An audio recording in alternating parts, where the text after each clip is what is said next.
Hello folks, I know there are plenty of you out there aspiring to be someday recognized as respected creationists. Huh? Respected creationists? Say what? Respected creationists!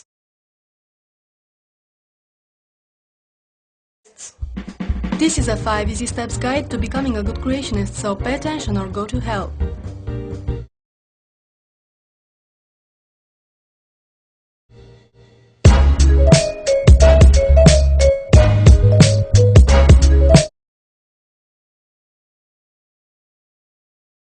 And evolution is still called a theory. Why? Because it is not a fact. It is only a theory, and it remains a theory. You must repeat this over again. You see, in common language the word theory is associated with opinion or speculation. And it really doesn't matter that evolution is a scientific theory, and in science the word theory has a very different meaning. It refers to a well-substantiated explanation supported by facts gathered over time, facts that have been repeatedly confirmed through observation and experiment. But if you are a good creationist, this should not concern you, since your target are the simple-minded.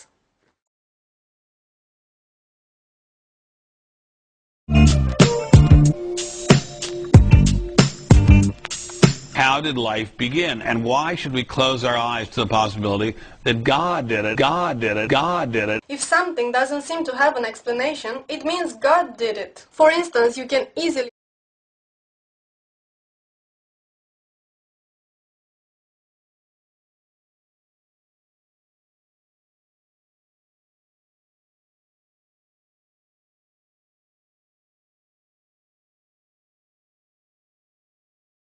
apply this when you talk about how life started on Earth. Since the scientists don't have enough evidence yet to support a generally accepted hypothesis regarding the origin of life, you must assume it is the work of God.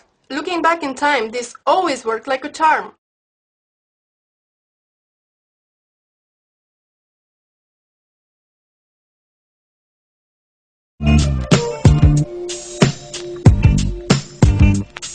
How did life begin? And why should we close our eyes to the possibility that God did it, God did it, God did it? If something doesn't seem to have an explanation, it means God did it. For instance, you can easily apply this when you talk about how life started on Earth. Since the scientists don't have enough evidence yet to support a generally accepted hypothesis regarding the origin of life, you must assume it is the work of God. Looking back in time, this always worked like a charm.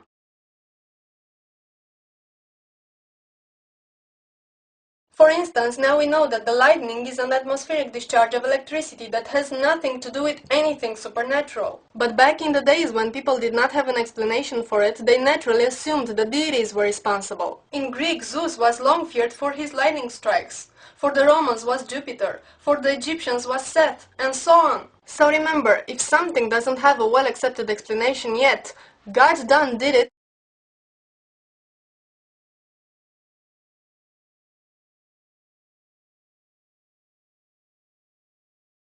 Always works.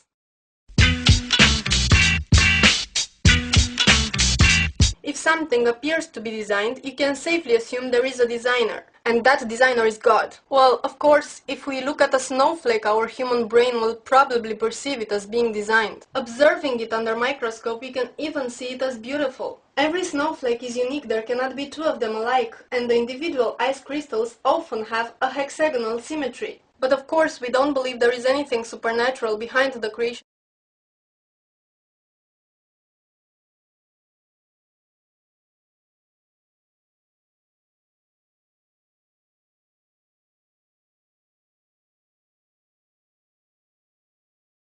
of snowflakes, because it is common knowledge that the snow is a natural phenomenon of precipitation. It's just water vapor in the atmosphere that freezes, and tiny ice crystals are formed that gather around the nucleus until they get heavy enough to fall, and then they drop out of the clouds in the form of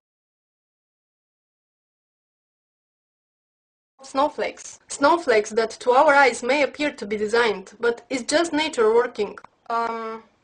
Don't think too much about this. Well, I look at my face. Just leave it to that.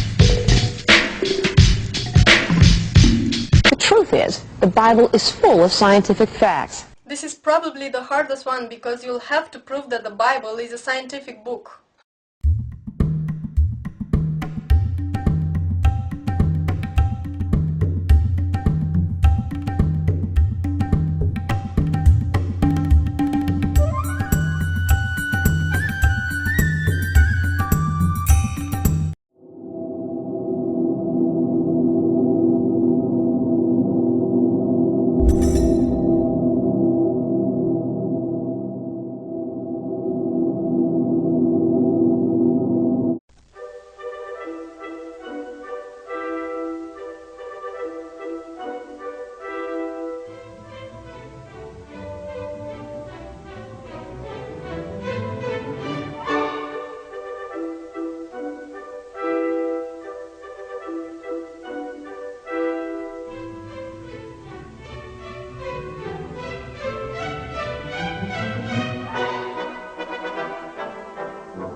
Evolutionist would say, and then throw at you some clear evidence that the Bible's scientific accuracy could only be matched by Dexter's lab. My hair is on fire! My hair is on fire! But you see, you have an advantage. The evolutionists must gather facts and then come up with conclusions based on those facts. As for you, you already have the conclusions in the Bible, and all you have to do is use your imagination and try to fabricate some